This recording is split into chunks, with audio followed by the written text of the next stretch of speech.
Hello, I'm Brandon Straka. What's your name? Outstanding. Welcome to Bobby Pickles Podcast. That's me! Brandon Straka is our guest today on the podcast. Mr. Straka was born and raised in Nebraska, but relocated to New York City in his adulthood. Straka, an actor and former hairstylist, has described himself as, I'm not describing him as this, conservatives don't care about a person's marginalized group identity. We love everyone equally as long as you pull your own weight in society. Anyway, Mr. Straka is quite open about being a gay man who is completely indoctrinated into the Democratic Party and the liberal way of thinking. Admittedly, prior to the 2016 presidential election, Straka hated Trump and bought hook, line, and sinker all the lies pushed by the mainstream media in the country. Straka also admittedly voted for Hillary Clinton in the that said 2016 election. It was not until after the election of Donald Trump that Mr. Straka began questioning the mainstream media's narrative along with his own thoughts and beliefs regarding Trump, the Democratic Party, and the current state of liberalism in America.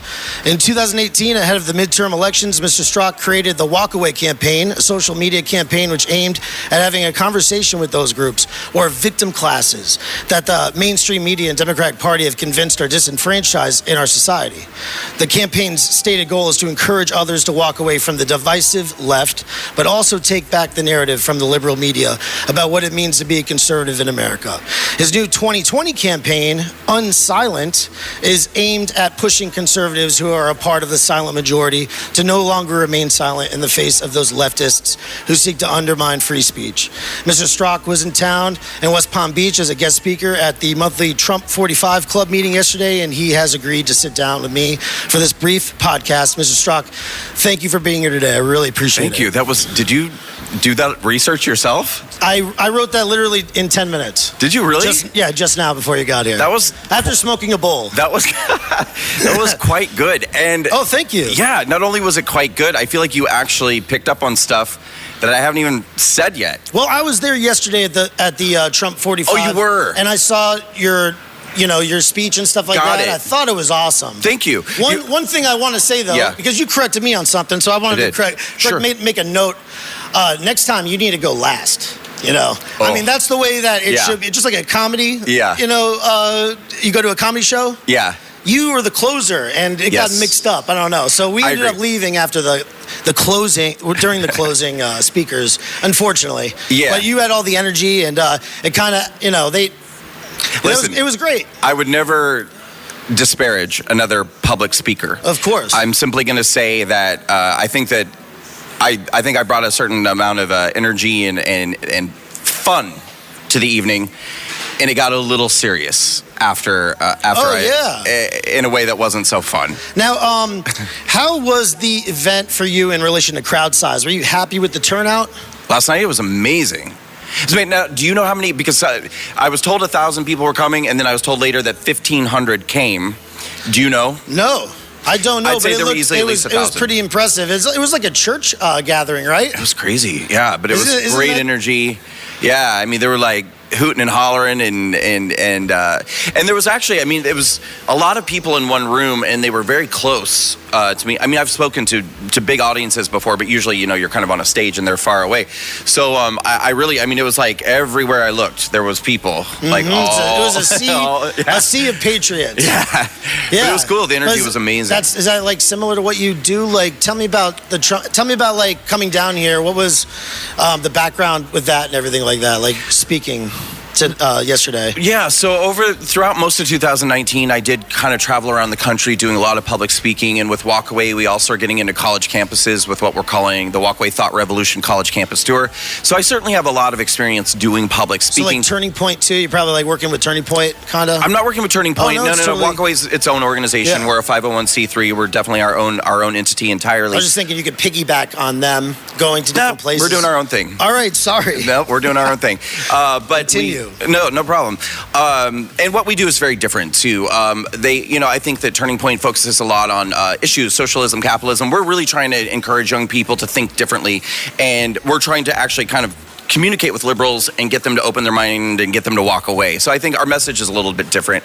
But the point is that I have a lot of experience at this point doing public speaking, and it's different every time. I mean, there are times I speak to groups of 20 to 30 people, and then like last night it's thousands, and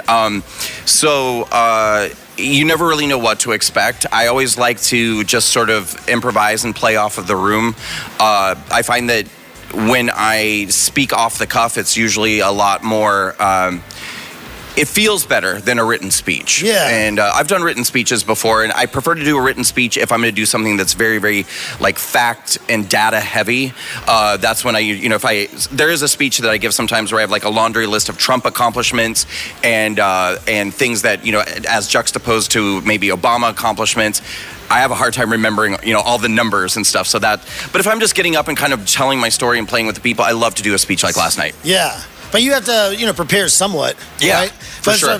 A lot of it is like repetition, though. You've given a lot of the talks. Yeah, but I feel like, I have a theater background. I was never supposed to be. I mean, I don't know what fate or God had in store for me. I have no idea. But I never thought I was supposed to get into the world of politics. I also never thought I was supposed to be a conservative or a Republican. So I thought I was supposed to be an actor. And so the majority of my experience in my early adult life was like doing theater, and I do have a lot of improv experience, and I think I'm kind of a comedian by nature, and that's really what I wanted to do. And when I became a conservative, which was not like an overnight decision, I'm sure we'll get into it, but it was definitely a process by which I discovered that I am in fact a conservative.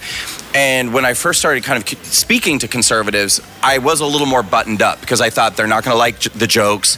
They're not going to like, So when I first started, I was kind of emulating the styles, I think, of other people who have been successful.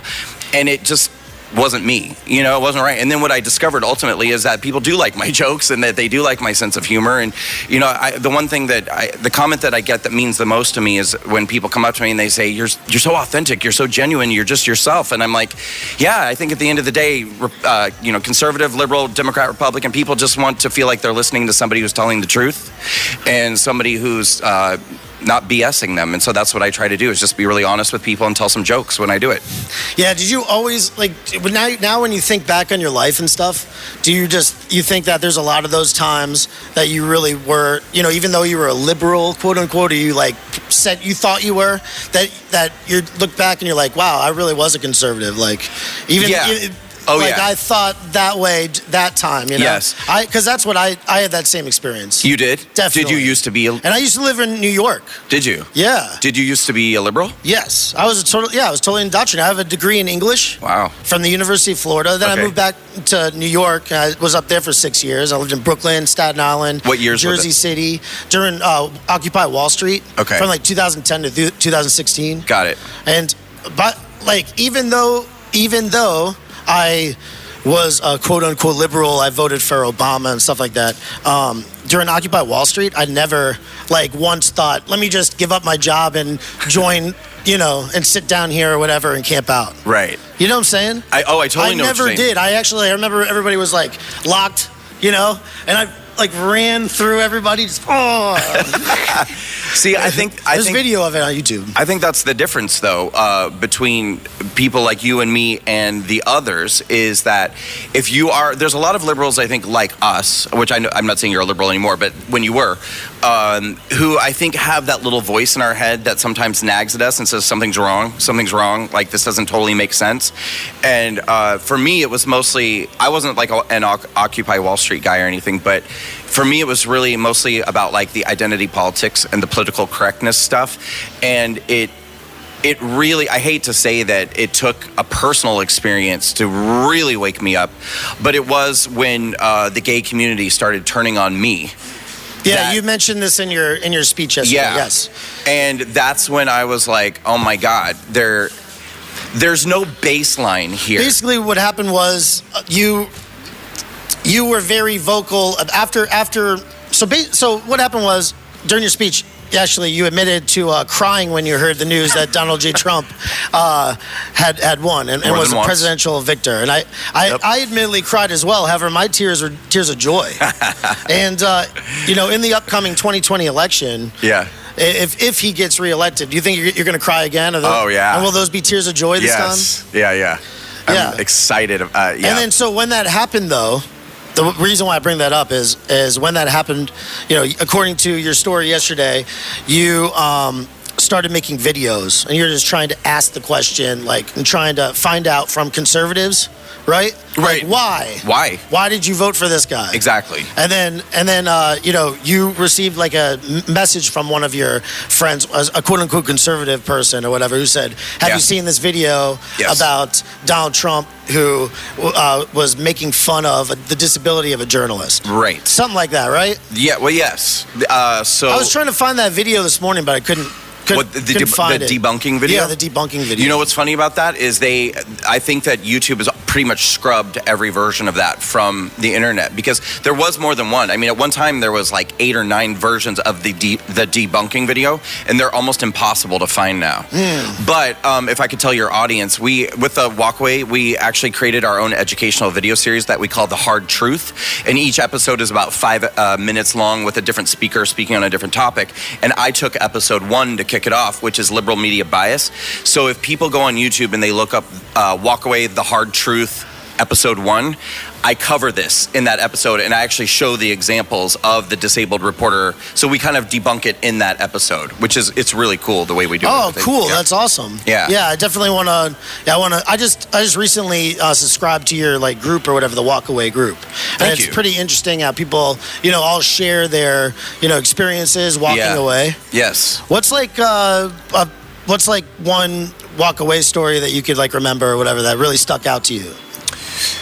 Well, God, there's so many, and I really love all of them. I mean, at this point we have tens of thousands of written and video testimonials, and but the one I guess if I had to choose one, it was one of the ones that came in very early on from a woman named Libby Albert.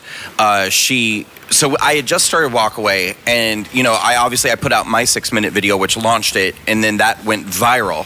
And I was but nobody knew who I was, because I started this with no press contacts, no media contacts, no political. Was that the video that you played last night when it started? I was a liberal. Okay, yeah, that one, and so that video went viral, and then I kind of created this Walkaway campaign group, and I was going on there every day, just like this loser with 40 followers, and I was like, "You guys, please tell your stories. Tell us why and nobody for days was making any videos, and finally I was begging people, and then finally about 4 or 5 days in, a few videos started trickling in, and but they weren't. I didn't feel like they captured kind of the heart of what I wanted the campaign to be, and so I was keep telling your stories. And then finally, I would say it was about 1 to 2 weeks after I started Walkaway, this video came in from this woman named Libby Albert, and it was just so beautiful. I mean, it was so real, it was so honest, and it was her saying that her and her husband have lost friends that they've had for years and years, and she said, my husband is being called a racist and a Nazi. He's Jewish, by the way, her husband. And she was because he left the Democrats and supports Trump now. And I watched it, and it broke my heart, and I just thought it was so pure. And so I reached out to her, personally, and I just said, your story touched me so much. And she and I became friends at that point, and now she's the executive director of the Walkaway Foundation. Wow. And we've been working together for 1.5 years on this organization. Sucks. Doesn't that suck to lose your friends? I mean, I lost a lot of friends. I lost so many friends. It's pretty insane. Yeah. The podcast event before the podcast was totally different. I've been doing the podcast for years, right? It's 2012. Yeah. And actually, before anybody did podcasts, really, I was doing it up in New York and stuff like that. And then it was mainly focused on musicians, punk rock musicians and stuff. And it was totally liberal. I even had a co-host at the time. Anarcho Punk was his name. Yeah. None of the political things really was even entering my brain at this point. Yeah. I look back on it, it's so dumb. It was just naive way of thinking. Liberalism's really naive. It's very naive. It's before you really know the real world. Yes. And then you start waking up and you're oh my God. And a little bit about me, I had a major, my father passed away. And that's what really got me started thinking about this, because I was just thinking about death and stuff and our humanity and everything, and all those things, and really that was one of the major effects that got me to wake up and walk away. Or why did that change your mind about liberalism? Man, just because I was like so brainwashed and stuff like that. I was going through life like not even thinking about the fact that we're all going to die someday and we're all human beings and stuff. I wasn't really thinking about that. I was just going through the motions and stuff and working and coming home and not really feeling like deep. And then as soon as that happened, oh my God, he has brain cancer, same kind of brain cancer that John McCain died of. And we all moved in together. And I was in my 30s. It was like 5 years. It was January 3rd was the 5 years. But we all moved together and we were his, caregivers for a year. And I had to see all that. And then that just has an effect on you. You start taking life seriously. You start thinking correctly about, starting a business as well. As you can see, we're live from the sweatshop here at Fat Enzo T-shirts. We got some printing going on over there, right? Is this where Kathy Lee Gifford makes all her T-shirts? No. With those little kids? Laura Loomer, we make all her shirts. Oh, you do? Yeah, we make all Roger Stone shirts. The Roger Stone Did Nothing Wrong shirts. I don't know if you've seen those. We do all those.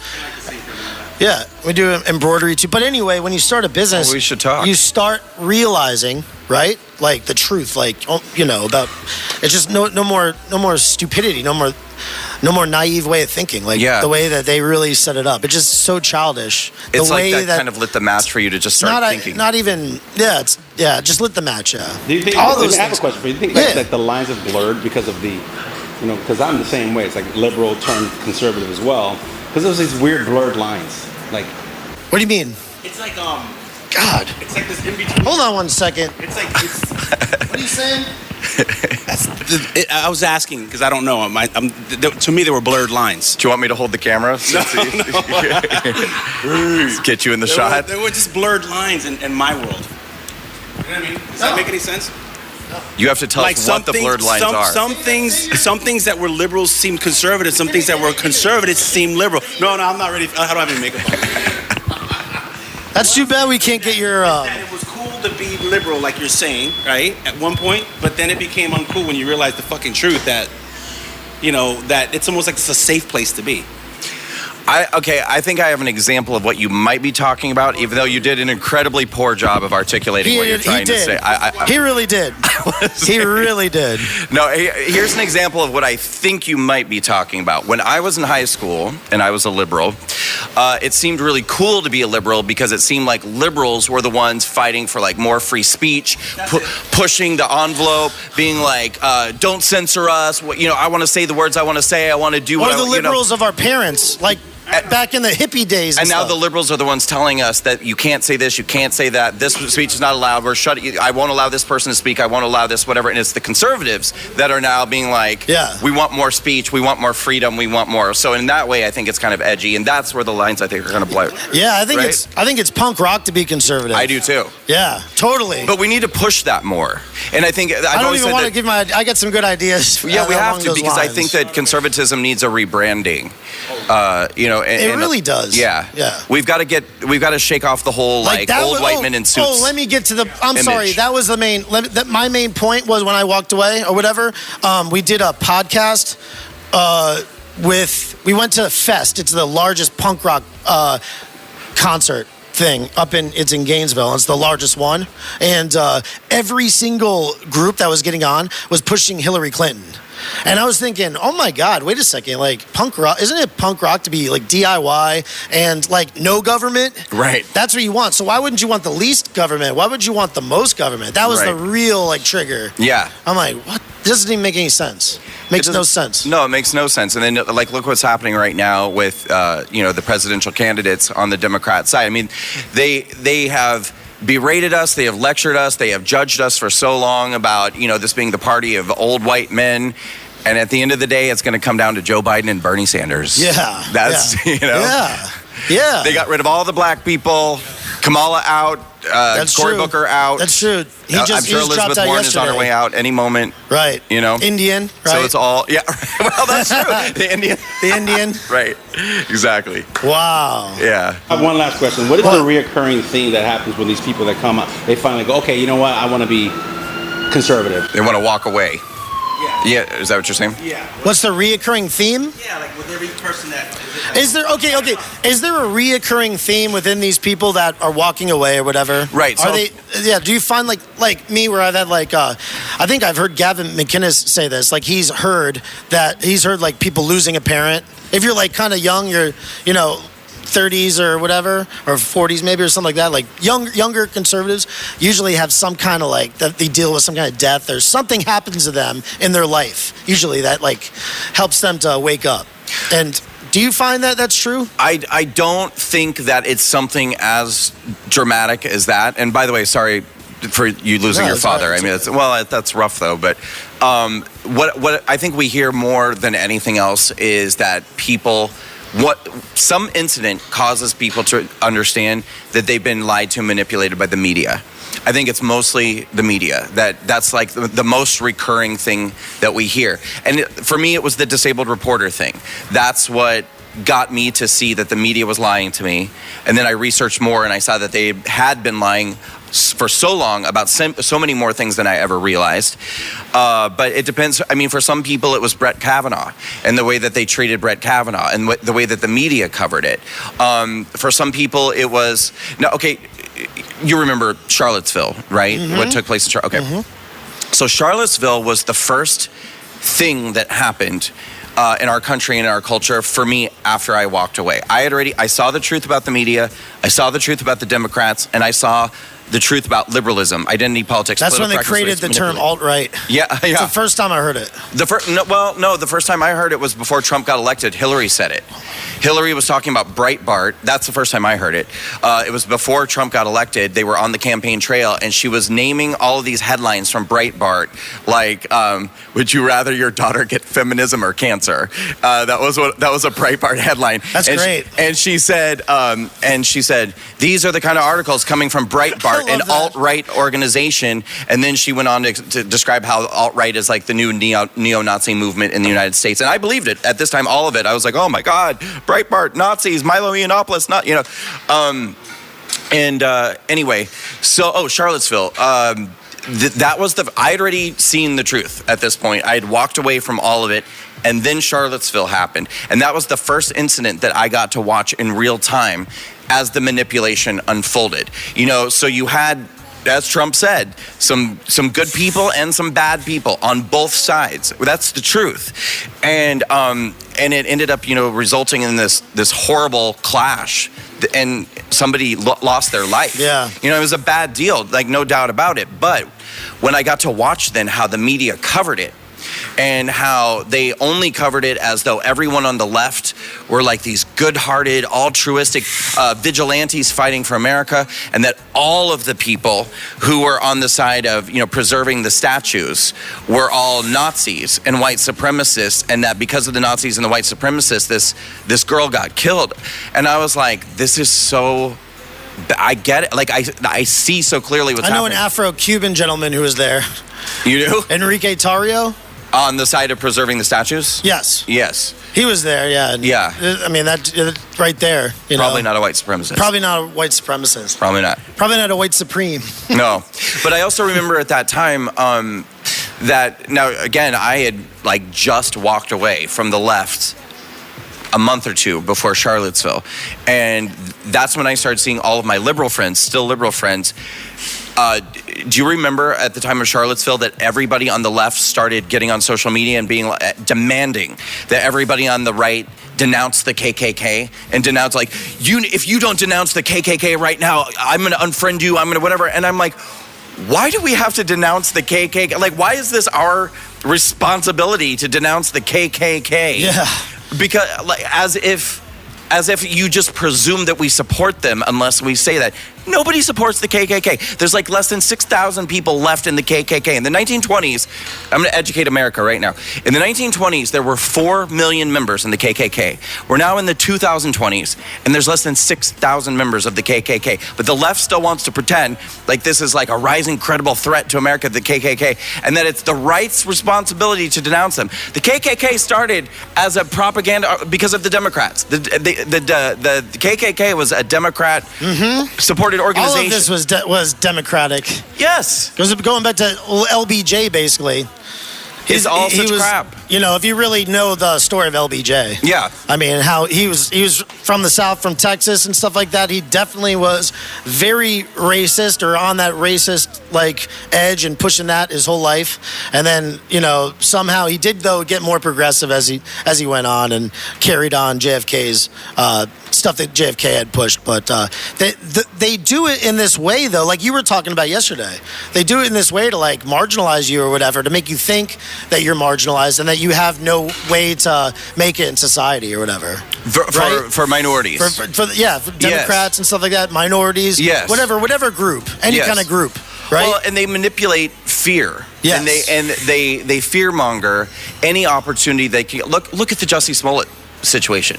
They didn't ask any questions. Now, it's interesting to me because those of us on the conservative side saw the gaping holes in that story from the second. As soon as it happened, I knew it was bullshit. Me too. As soon as I heard Literally, the first, I was like, this is a lie. This is a lie. BS. As soon as I heard it, it was like the first second it went in my brain. Right. Now, is there something like about conservatives where we just like we're impervious to fake news, kinda? Like they can keep on doing it and we notice it. After a little while, we notice it and we go, wait a second. Like that's just BS or whatever. Like our BS meter is pretty good. Well, as I say time and again, once you see it, you can't unsee it. And it's just like I was saying a second ago with Charlottesville. The Matrix. They use the same world. They use the same tactic and formula over and over and over again. So once you kind of crack the code and you see the formula, you see it every single time that they do it. And not only do you see it every time, it is a formula, so you're able to predict what they're going to do next. Mm-hmm. When a story breaks and they're trying to invoke racism or homophobia or a hate crime or something like that, I can tell you how the story will start, how the story is going to unfold tomorrow, how it's going to unfold the next day, and then when we're ultimately going to find out it was a hoax. You do? Yes. Jussie Smollett, I could prove to you on social media, the moment they announced that story, I was arguing with friends and I was like, it's a hoax. It's a hoax. Give it 4 days, 4 solid days. We're going to find out that this is a hoax. And yet, you know, all of these people, they're not asking any questions because they're conditioned to believe. And they just regurgitate over and over again. Well, and this is what we get too for the left's culture of believe women. Believe black people, believe gay people, believe if you're a minority, you get this privilege of being automatically believed without any questions. And if anyone questions you, it's because they're a racist. Like I've just dealt with this morning. Just this morning. You know what's so funny? We went to your event, and I know that I sat with the moderator of this group. He's an admin of this group, Engage West Palm Beach, okay? And there's a lot of people that are on there. We don't speak about politics or religion or anything like that, supposedly, just West Palm Beach events, okay? Yeah. And so he went and he took some pictures of you speaking, whatever, and posted in in this group. And everybody freaked out. And I was like, on there commenting and supporting him. Everybody was trying to tear him down, immediately talk bad about Trump, immediately, liberals frothing out the mouth, immediately going for the kill, like saying all the bad things about Trump and blah, blah, blah. It's like, this is an event that happened in West Palm Beach. He was just letting you know that this is an event here. Right. That's it. It actually 100% pertains to the group. And actually there's been liberal stuff, like they did the impeachment rally not too long ago. The day before the impeachment, they had a big rally everywhere, all throughout, the United States, remember? And then ours locally right here, they put a post in there and nobody went nuts. No Trump supporters went nuts on them and saying, what are you doing posting this? But they're the first ones. And then I was giving pushback to this lady, and the lady said immediately that I don't like women. And I'm a misogynist, and I said, because you taught me something yesterday, talking about labels, how they immediately label you. Yes. So I knew to say, I don't care about you're going to label me whatever. You can label me whatever. I'm not going to be silent. I'm going to be unsilent. Yes. For the silent majority, because we're going to be the unsilent majority, right? That's right. Is that what's going on in 2020? Let's talk about 2020. Let's do. Wait, I want to tell a story first. Okay, sorry. I want to tell no, because this is really good and relevant to what we're talking about. I was actually having a debate with a woman on Twitter over the last day or two about a couple of different things, and she's a black woman who was saying to me, well, she wasn't saying it to me. She was kind of talking to all of us in a thread. She said, I live in the South, and she said, every day, there's threats from the KKK and all this stuff. And I'm listening, and I'm just going, this is such horse shit, whatever. But I'm letting her kind of say her piece. And then I said to her, what I just said a second ago, about, the membership of the KKK in the 1920s, the membership today. And that's the total membership. That's not even in one city. That's in all of the United States. So I said, I find it really hard to believe that you're fighting off the KKK on a daily basis. I'm sorry, I find that really hard to believe. And she came back and she kind of said something that intimated like, wow, I'm not used to people dismissing me, and she was trying to intimate that, you as a white man are dismissing me as a black woman. And I said, listen, I was like, unlike the other people in this thread who are just automatically taking your side, I actually respect you enough to challenge your opinion and treat you as an equal. I was like, just so you know, this is the kind of conversation I would have with a white man. So I'm treating you the same way I would treat a white man. This is equality, baby. This is what it is. I was like, these other people who are just going along with what you're saying because you're a black woman don't respect you. Yeah. They don't respect you. They actually, this whole, believe women, believe black women. That is disrespect. That is, they're infantilizing you. They're treating you like a child. They're disrespecting you by saying that, you can't hold your own in an argument. You can't hold your own. Yeah. I'm treating you with respect because I'm challenging you, and this is how people, equals have a conversation. Exactly. Absolutely. Right. Yes. So I said, look, this is how I would talk to a white man. This is, and she was kind of like, but it's like, that's you. No one should have the privilege of automatically being believed when they say something. No, never. And if what you're saying is true, don't judge a book by its cover. You don't know what the person. You should be willing to back it up despite some scrutiny. And I know that I certainly could. And if they're, I don't ever use my identity as a tool or as to attain leverage, being a gay person. That being said, I have actually endured homophobia at different times. But if you were to challenge me on it, I could back it up and I could explain this is exactly, what happened and there were witnesses there, whatever. But you'll never find me saying things like, oh, well, you don't know what it's like to be me as a gay man, so shut up. You shouldn't even be allowed to have an opinion on this subject, whatever. It's like if I'm going to say something, I can back it up. Mm-hmm. And that's the way it should be. Even as a liberal, I was what? Your views as far as like, well, I'm special. As opposed to now? No, I think that as a liberal, I probably bought a little bit more into... Well, first of all, as a liberal, I believed that conservatives were pretty inherently racist, bigoted people and homophobic. I was just about to ask this. Let me ask this. Do you find that the new conservative movement is more open to people of all walks of life? Yes, 100%. Now, I don't want to sit here and give the impression that it's perfect. There's still problems. And I see them from time to time. I would like more representation of all different groups. Yeah, me too. I really would. And I like the whole idea of talking to people and going like you guys do. You guys go and actually start discussing this with these different marginalized whatever groups. Yeah. I guess you're going to go to college campuses, whatever. Yeah. Talk to them too. Yes. Right? And then that's so awesome. Thank you. Because I indoctrinate some of these guys who are here at the shop, right, Jermaine? He's been totally indoctrinated. So but you have to do that though. You got to do that. But I had pushback from the other guy, but that's fine.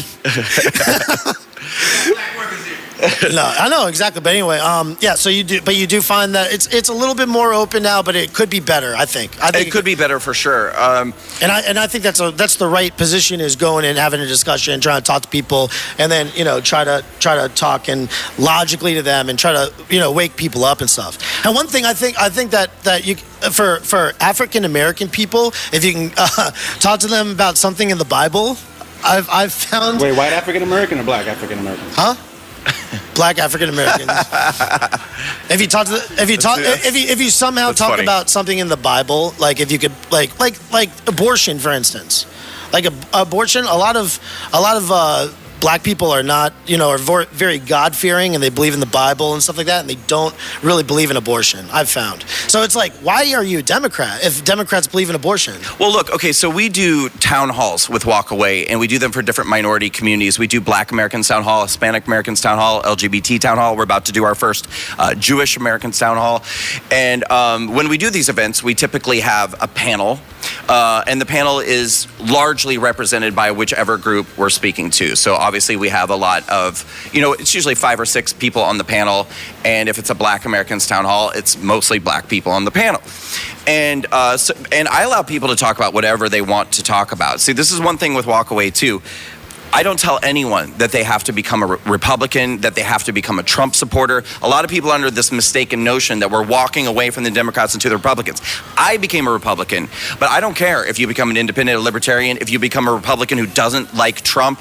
I really don't care. My thing is just think for yourself, think independently. Or it's finding like just seeing what the current Democratic Party is. Exactly. How divisive it is. Exactly. Regardless of whatever you want to go to and become or whatever. 100%. Or don't even label yourself at all. Right. The truth is that right now in the Democratic Party as it is today, it's completely manipulative and, divisive. But one thing that I hate from anybody of any political persuasion is pandering. And it's something that I will never, ever, ever do. So, I mean, with your suggestion about like, oh, what about talking to black people about the Bible or something like that?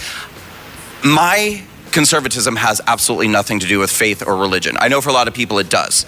My conservatism is very secular. But I know you've mentioned faith before. You've alluded to God.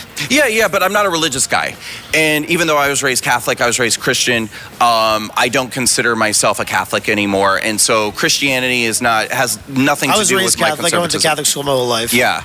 My conservatism really has to do with constitutionalism. Again, it's very secular. So you'll never catch me trying to speak to a certain audience or a certain group pushing the Bible or pushing whatever, because it's just not my thing. I feel like my arguments for conservatism are strong enough just based off of what I legitimately believe. Right. And but so you would say that his question earlier about is there something similar about a lot of conservatives? Yeah. I think that a lot of people are believe in God at some level. Yeah. Oh yeah, for sure. At some level, a lot of conservatives, for the most part, believe in God. But I don't think you have to be a conservative. You don't have to, but I've found that's definitely for sure. Is that new conservatism? I think it was with the old conservatism too, actually. But it seems to be one thing that is kind of like a trending thing. Well, I do think that for a long time it was the religious fundamentalists who sort of ran the Republican Party. Yeah, that's what I wanted to talk about before. Well, and I think that's where it kind of got a bad name in terms of people feeling like it was really restrictive, square, not cool to be, and some of those people were. There was a flip. Yeah. Before, during like the 60s and 70s, the conservative movement, they were the ones shutting stuff down.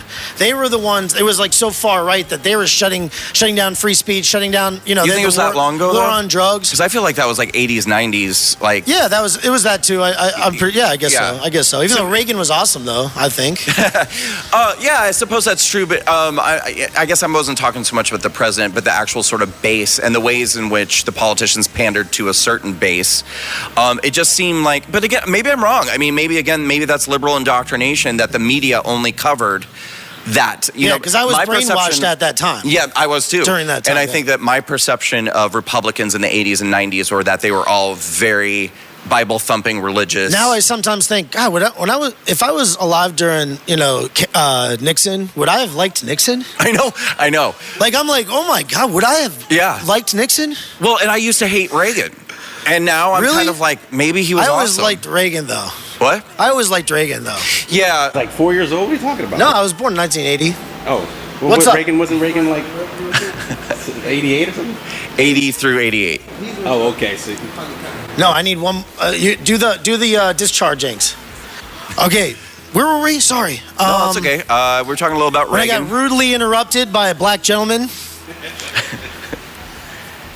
Not going to take this. Are you still located in New York City? Yes. Do you ever consider moving out of the city somewhere more quote-unquote conservative? Well, I don't know that would necessarily be a factor, although, it would be a factor, I think, to a certain degree. The reason why I'm so bothered by New York, and this probably does all boil back to liberal policies is that I've been there now for 20 years. A long time I've been in New York, and I have watched as the city the cost of living has gone up and up and up, and the quality of life has gone down and down and down and down. So I'm now paying way, way more than I was 20 years ago to have way, way less you're not locked into like a place or whatever, Well, I have a lease, but it's a 1-year lease. Yeah, but you didn't get like grandfathered in with like a really good rent or anything No, like that, because I never had, this is the first time I've ever had my name on a lease. I was always subletting for like 19 years. Wow. Yeah. Well, it's hard to get a lease in New York. It's not that easy. Can I ask you what area do you? I'm in Harlem now. Harlem? All right, cool. That's a good area. I never lived there, but I always considered it. You know. What? He said it's good area. He's like, no, there's some good area. What, the east side or the west side? It's the reason I said it because Harlem is huge. Yeah. It's huge, and so some parts of it are kind of awesome and up and coming, and like some parts you live in the Spanish area? I'm kind of on the lower east end of Harlem. Yeah. And there's nothing wrong with it. It's not like nice. There's no crime. But you got Central Park right there. It's just really boring where I am. It's like there's no energy. There's no it's not trendy yet. There's not like restaurants and bars and shopping and stuff. It's really, really, it's just super lame. And I try to eat really healthy, and that's kind of like part of my lifestyle. And it's all just like fried. Do you ever walk around with like a MAGA hat on? No, right? Well, no, but that's mostly because I don't walk around. I work all day long, and I work in my apartment. So I was gonna say, you know what? You do work. You're a worker, huh? All the time. I mean, listen, you came here. You could have been. You're only here like on a 2-day thing or whatever, right? Yeah. You could have been like going to the beach or whatever and stuff. I know it's cold up north. And, Yeah. and instead you came over here to do the podcast. I really appreciate it. Oh, sure, After of course. doing all of that, I mean, yeah, you work hard. I mean, it's also Walkaway it's 2 entities now. We're a super PAC and we're a nonprofit organization. So I'm legitimately running an organization, and every single day we have daily team meetings in the morning, and then we sort of disseminate what needs to be done for the day. And it's I don't think that people have any idea how difficult this is, what I'm doing. And I'm not saying that like, oh, poor me. I'm just saying that because I worry sometimes that people think I can swear on your show, right? Of course. I'm worried sometimes that people think I'm a dick because they try to reach out to me to do an interview, and I have to go back and forth with them 6 or 7 times, and then I start thinking they think I'm a diva or something. And it's like, no, literally my phone never stops ringing. I never stop having meetings. We're doing all of these events. We're doing and structuring this organization, and it's really, really, really, really a hard job, and it never ends. And so that's the thing. Like, I try to inform people how difficult it is, because I don't want people to just be like, well, yeah, he speaks a few times a month, and yeah, he goes to colleges, but like, why doesn't he return a phone call? And it's like, because I'm actually running an organization behind the scenes, and it's insane. Yeah, it's insane. And you're running a business. And before, did you kind of have your own business though with the hairstylist? Well, job? yeah, but nothing like this. Nothing like this. Yeah. I mean, I had like some clients, and I was kind of building a clientele of Do you ever do that on the side anymore or anything like that? I can't even. You probably have your own hairstylist now. No. I'm not doing hair on the side. God. No, and I have to tell you, of all the things that people say to me, like I have a really, really like strong threshold for being tolerant of the things that people say to me that I'm like, okay, they don't get it, like it's fine, they don't get it. But the hair thing for some reason enrages me, and I know that it should, but like women will come up to me and they'll be like, are you still doing hair? Can you cut my hair? Can you cut my? And God. I'm like, I'm running a goddamn organization here, and I'm like, all of it. Like, no, I'm not going to come over and give you a full highlight tomorrow. No. And how dare you ask me that? God. No, I'm not doing hair anymore. Well, hey, I have a question. Yes. So you had this idea earlier. You said that, we want to make the conservatism cooler. Like, what are some ideas that you have that would make it cooler too? Well, I mean, I think that right. So I want us to start. That was a good one. Yeah. What I want is for us to start being more representative in all aspects of culture. I would like to see more openly conservative singers, rock musicians, pop musicians. I would like to see more actors and actresses openly admitting that they are either conservative or that they support Trump or whatever. And I want us to start creating our own content, because I understand the first thing people are going to say, yeah, but then I'll never work in Hollywood if I say that. So let's get more conservative filmmakers, movie makers, documentarians, whatever. Let's start creating cool, edgy content that people actually want to watch. And let's start, being funnier and, getting out there and doing comedy and doing, let's just get ingrained in the culture more. Yeah, they don't allow it though. No. They don't allow you to be ingrained in the culture. They shadow ban you. They stop you. I've felt it. Well, then let's find solutions to these problems. I'm sick and tired of the being babies. It's messed up that all the nerds took over and they all code and they can all do whatever they want. And they're in the background making decisions about your life, if you're going to make it or not. Right. They're isn't that crazy though? It's sick. Yes, but I have zero sympathy for anybody who complains about these inhibitors, because, again, I started Walk Away from nothing, with nothing. And I have tried, But you're on social media. You haven't been silenced like Loomer or I haven't. Like that. Yeah. But I do think that I probably get suppressed. I think I get shadow banned. But I try to find solutions to that. For instance, the way that we're launching this Unsilent thing. Yeah, I really want to talk about Unsilent, because I know we're going to winding down. I really want to talk about Unsilent. That's like the main thing. You got it. So, so when is this going to air? A couple days. Okay, so on Thursday, we're going to be launching this whole Unsilent thing. This is what it's all about. I'll tell you guys right now, because nice. Yeah, if you end up airing this before I announce it, then your audience will get like the ultimate sneak peek. Oh, hell yeah. So on Thursday, this coming Thursday, January 16th, Walk Away campaign is announcing that on October 3rd, we are throwing the first ever Unsilent Majority March on Washington. It's going to be a 3-day event. We're going to start with kind of an outdoor festival and concert in Washington, D.C., on the National Mall. I can't say for certain, but we do have permits at this point for the Sylvan Theater, which is an outdoor theater in the National Mall. Then we're going to do the Unsilent March and Rally the next day, Saturday, October 3rd. And then we're going to close the whole thing out with a closing brunch on Sunday, which is going to have a few like A-list conservative speakers that people can come. This is like going into the election, the November 2020 election, and we want to just get America to come together in DC to march. Now I don't care if you walked away from the Democratic Party, or if you were always a Republican, or if you're an independent, libertarian, whatever.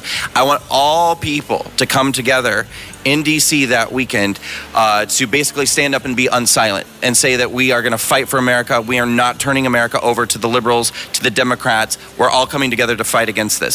So the way that I launched it, to answer your question, what are some things that we can do to kind of break off some of those old stereotypes about what conservatives are?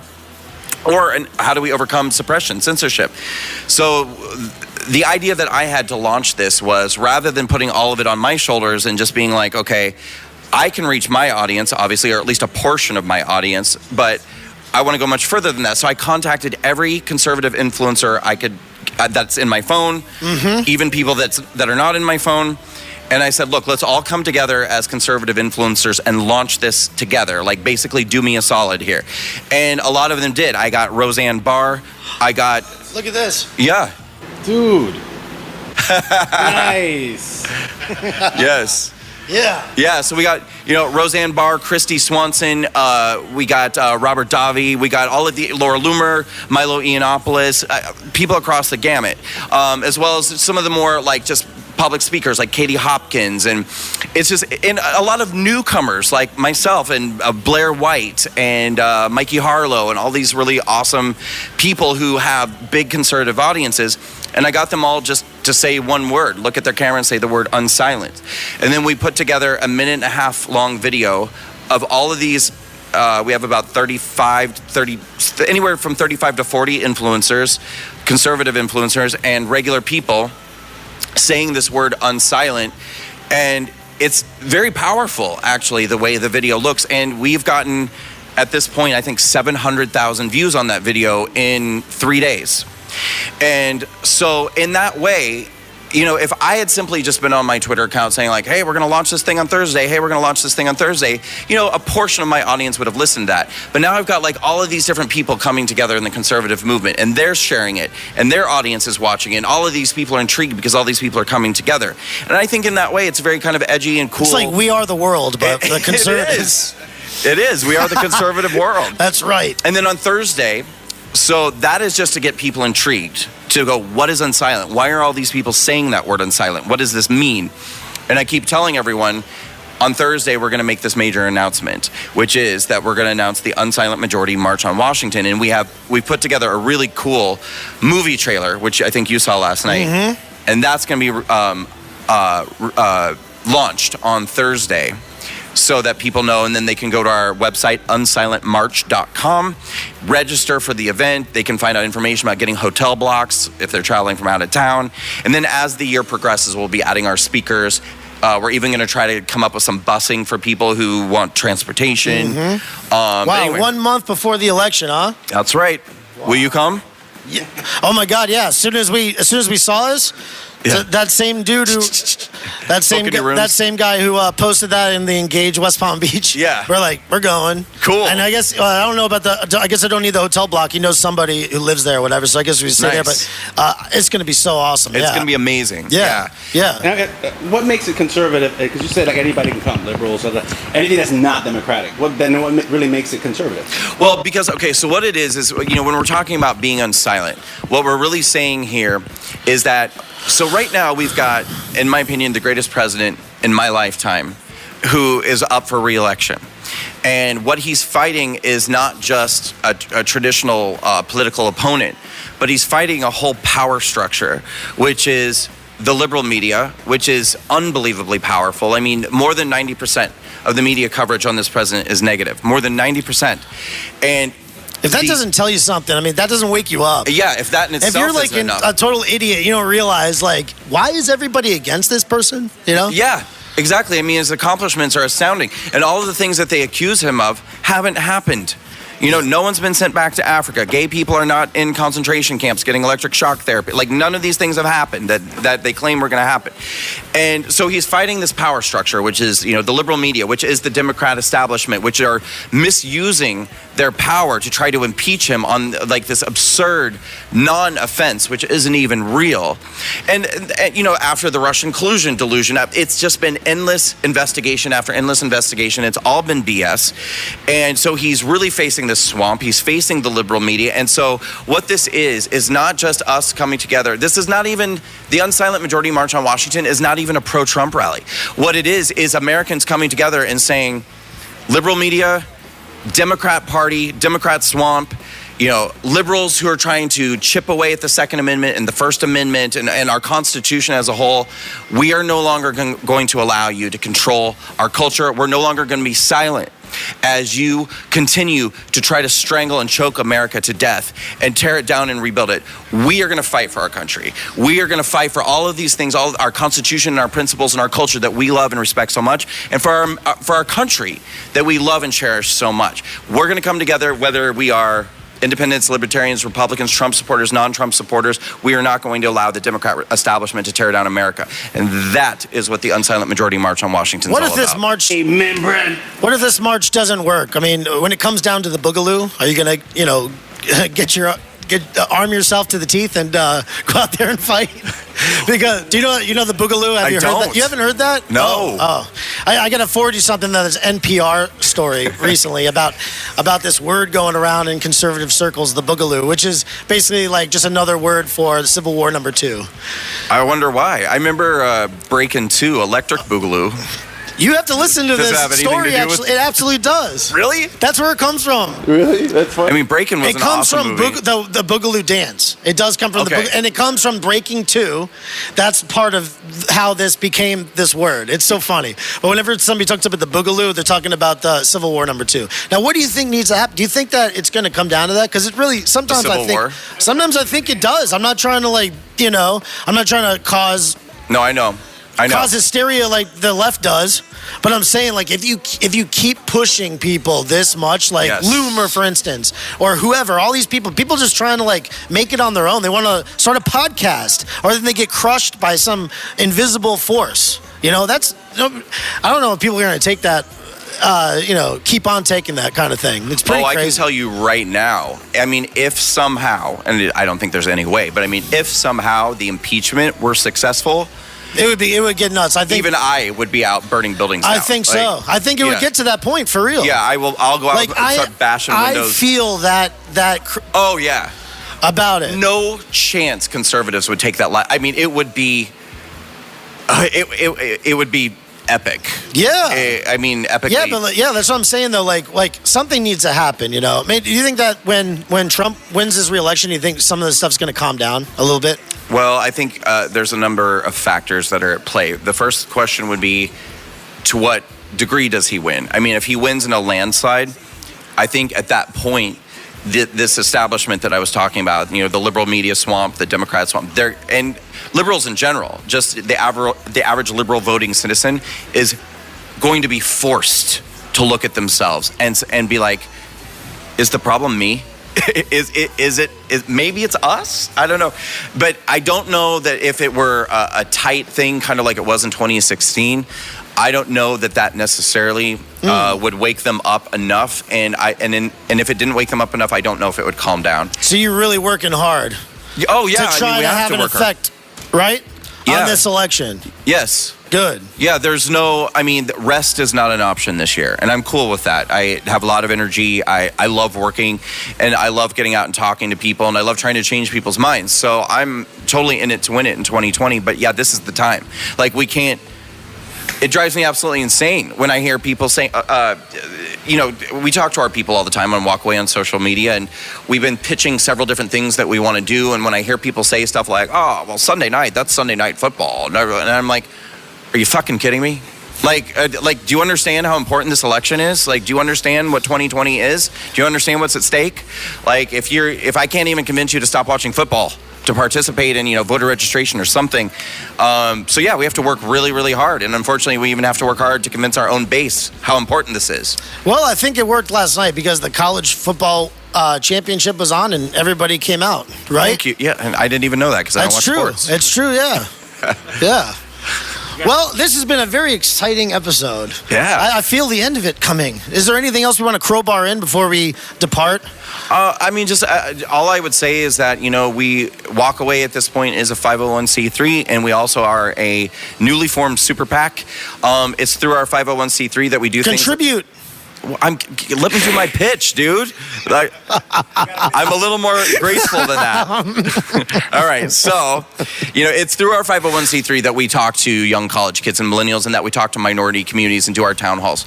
It's through things like our super PAC that we do things like this march on Washington that we're about to do, and that will be, potentially actually kind of getting behind certain candidates and kind of pushing our more overtly political agenda. So I really, really, really would like people to support us, because I say with all modesty that I think that we're working harder than any other organization that's out there, because we don't have a lot of funding. We do work very, very, very hard. We're trying to make a huge difference.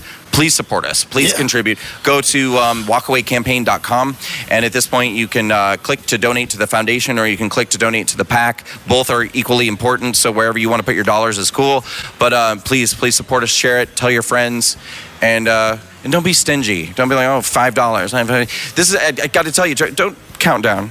And my last sentence is, I just want to express really my heartfelt gratitude to the grassroots of the United States of America, because it is really through the grassroots in this country that we have been as successful as we've had. I mean, we've raised a good amount of money from people sending in $25, $50, and a lot of people are cutting into their grocery budgets and stuff to do that.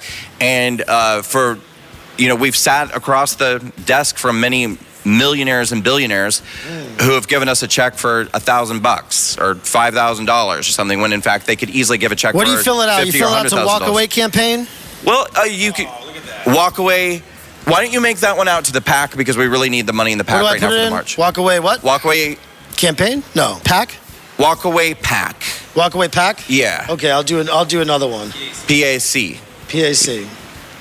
Awesome. Thank you very much. I would like to contribute.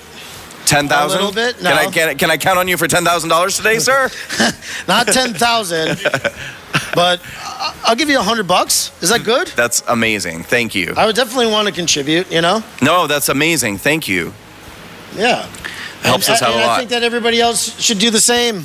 For real, if you're conservative and you're serious about helping out, helping the cause, all these people always get money. People are always getting money very easily. You know, your followers, people like to give. You know, and if you really have to give to a good cause, and I think that this is a good cause, because this is actually going to make some difference. This is actually going to go out, and people are going to be changing minds, and that's what we need. And that's really what we need. Can I send a quick little virtue signal to your audience too regarding where their dollars are going, just so everyone knows? I mean, because I started Walk Away, and I've been fortunate that my message and what I'm doing has resonated with a lot of people, and that people do offer at least once or twice a month to pay me to come and speak, and that's how I'm getting by. But I want people to know I have never drawn a salary from Walk Away PAC or foundation. I don't pay myself a single dollar to do any of this work. I work 7 days a week for these organizations. And you do hair on the side. And